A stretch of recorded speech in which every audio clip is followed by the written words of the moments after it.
Pat, moving forward to a team that had the bye, what aspect do you see about that?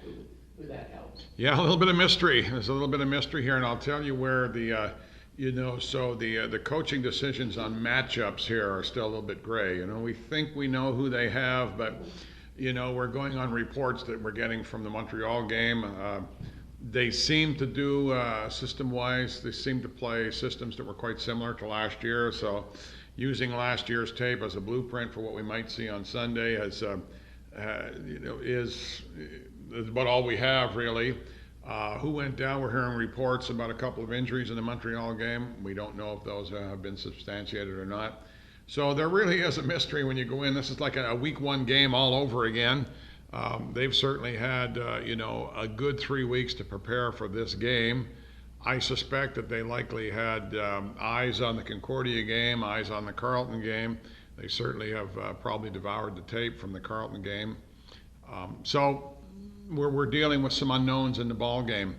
We're also going to be on the artificial surface on probably a 32, 33 degree day. So there will be a distribution of labor issue. There will be a team management issue there in terms of hydration. Which team is affected more by the heat of the day? Which team is unable to make plays because some key players get overworked, that kind of thing. So it presents a number of challenges here in week 2.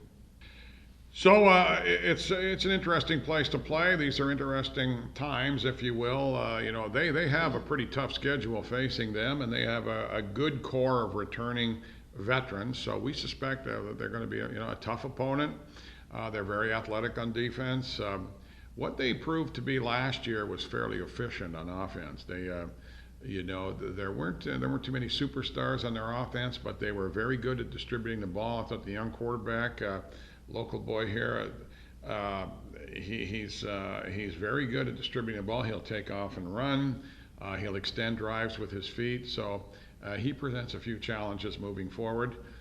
They did graduate 3 starters on the offensive line, which is that's not a place where you want to lose 3 starters in 1 year, but by the same token, they appear to have found some very capable bodies in this year's recruiting class to come in and replace those guys. So now we're up against a good team this week. This team here will be fighting for a playoff berth also. So we know how last year finished. They jumped out to a 14-point lead right off the bat, and then we kind of settled down and got back into the game, took the lead.